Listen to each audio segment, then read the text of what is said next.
And welcome back to Life Unrehearsed. Matt Delvecchio here, specializing in home care and the senior living industry. Little Gladys Knight and the Pips and the midnight train to Georgia. I was in Georgia last weekend attending my goddaughter's wedding, and big congratulations to Holly and her husband, Ben Powers. Just an amazing wedding. Thought I'd get a little Georgia music in there for you. You know, more than 100,000 Canadians live with Parkinson's, and 30 more are diagnosed every day. Parkinson's is a neurodegenerative disease whose symptoms kick in when the cells that normally produce dopamine, the chemical that carries signals between the nerves and the brain, die. Now, joining us in honor of April being Parkinson's Awareness Month is Dr. Karen Lee, the president and CEO of Parkinson's Canada. Dr. Lee, welcome to Life Unrehearsed. Thank you. Thank you for having me. Well, thank you for taking a little time here on a Sunday. Although it is the end of April, and April is Parkinson's Awareness Month, it really should be 12 months a year. So I'm glad we're able to get you on the show, Dr. Lee. And let's start with some of the warning signs of Parkinson's. Yeah, so some of the things that people may notice when, not sure if maybe they have Parkinson's, but usually it's a slowing down of movement, potentially some tremors or twitching, and that usually is linked to early signs of Parkinson's. You know, I work with families, and they may have a loved one with Parkinson's, and they may need some additional home care or maybe finding the right seniors residence. One thing we're very sensitive to is the progression of Parkinson's. And so what does the progression look like? So, as you said earlier, it's a neurodegenerative disease, and so you will progress in the disease. Currently, we have no treatments that slow down or stop the disease progression. That being said, everyone's progression is very different.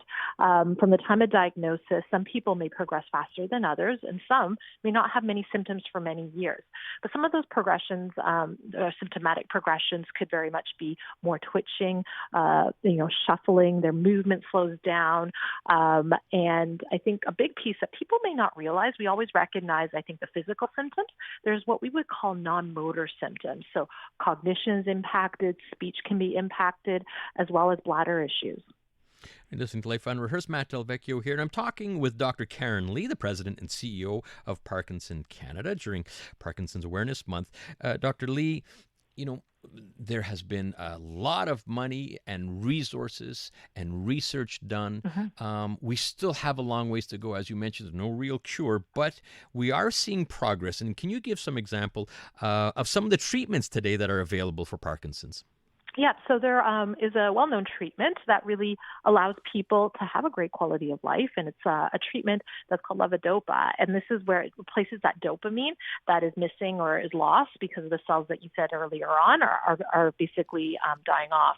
That being said, there's also a treatment called deep brain stimulation, and this is a surgery that is done. It's not for everybody, but it really gives people that opportunity to remove what I would say the shaking and the tremors and ability to walk more confidently, but that's not for everyone.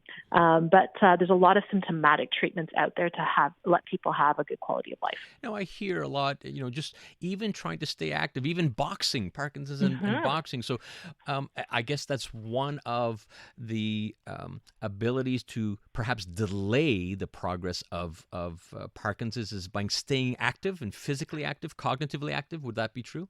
Oh, for sure. I think one of the big pieces that we promote is being active in your community, and whether, that's boxing to dancing to singing, as well as cycling. We see a lot of people living with Parkinson's cycle, and that movement seems to really help them.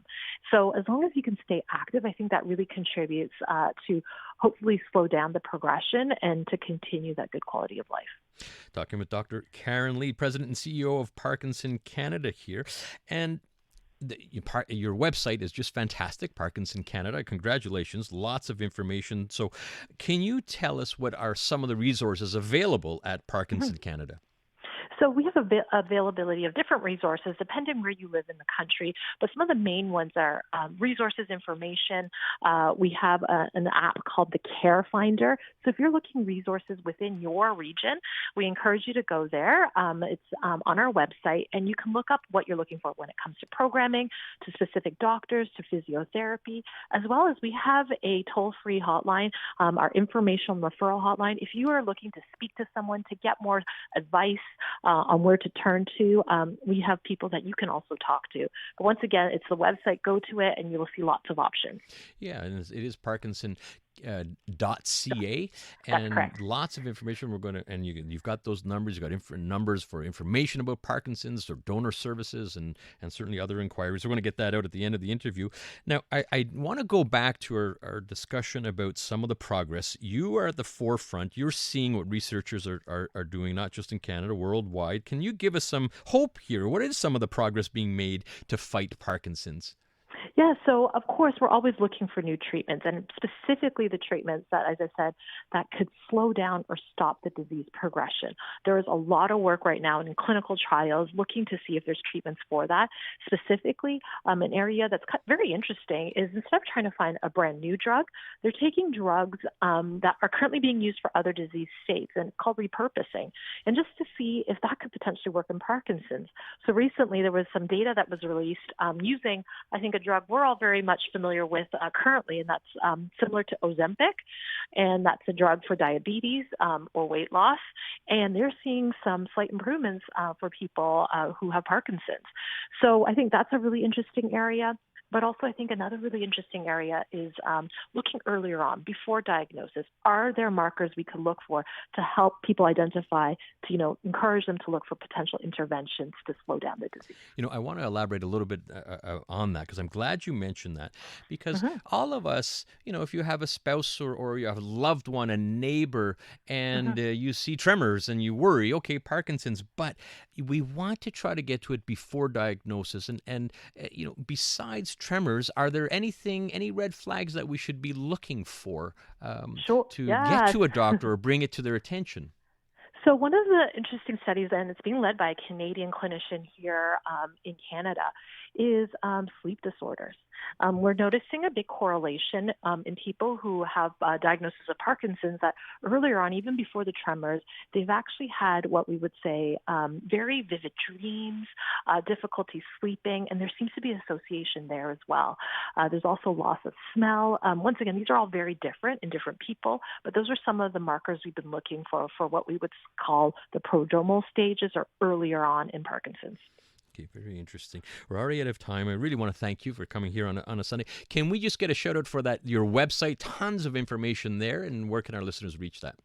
Yeah, so we encourage anyone, if you have any questions or want more information, I encourage you to go to parkinson.ca. Very simple, parkinson.ca. There's no S at the end of that one, so it's parkinson.ca. Great website, as I've mentioned, and lots of information. And want to wish you lots of continued success and continue fighting the good fight against Parkinson's. Thank you for having me on. All right, thank you. That's Dr. Lee, the president and CEO of Parkinson Canada.